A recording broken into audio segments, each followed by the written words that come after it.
All right, let's start with tell me a little bit about who you are and how you came to know about ACES.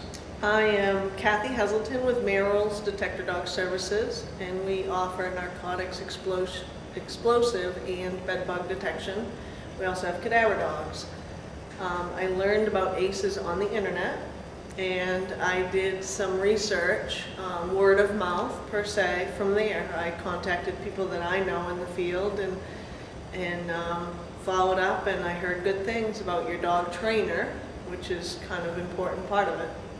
Okay, and what did you find once you contacted ACES? What was your experience in dealing with them as a company compared to other dog companies that you may have dealt with?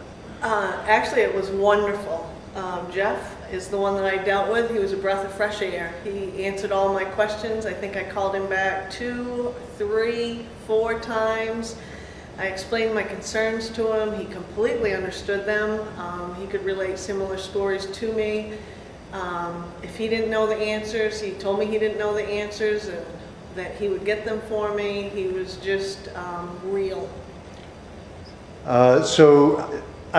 Since you have so many different kind of services, you must have a number of different dogs that you've probably gotten from other places other than ACES. Yes. So how did the dog's performance, how does an ACES dog compare to other dogs, or is it hard to say because they're looking for different things? A scent is a scent is a scent. Okay. So they're all looking for the same target odor, just a different target odor. Your dogs, the ACES dogs, had just as high drive as our explosive detection dogs or the drug dogs. They came out performing very well. They were ready to go to work when we picked them up, and that's, you know, an important thing. Sometimes we don't have months and months to train, and when we sent our handlers to you, they were ready to go. And so now how long have you had an ACES dog out in the field? Since January, so 9 months.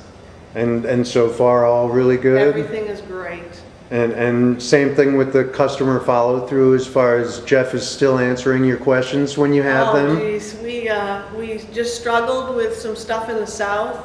It's different than our dog. We have a dog in the north and a dog in the south. And the business is actually developing at different rates. And so in the south I was scratching my head like, how do I make this work? Why isn't this going this way? And we don't have the legislation in the south that the north has.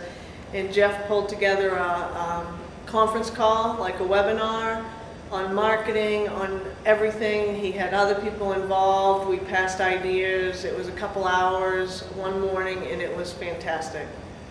So if you were recommending a dog company to another PCO or somebody in the business, why would you recommend ACES? Not only is the quality of the dog coming out is top notch, but the quality of service even after, it continues. Like, I know I can call Jeff tomorrow and say, Jeff, what are you doing about this? Or Jeff, how are you getting away with that? Or it's ongoing. And do you find it the same way with the trainers? Because Jeff doesn't train the dogs, right? I do. Ray, the trainer, same thing. You know, there's always questions. You always say, well, what is the dog doing? Why is the dog doing that? You know, and same thing. You can call Ray and say, why is the dog doing this? Or have you ever seen that? And work through it together.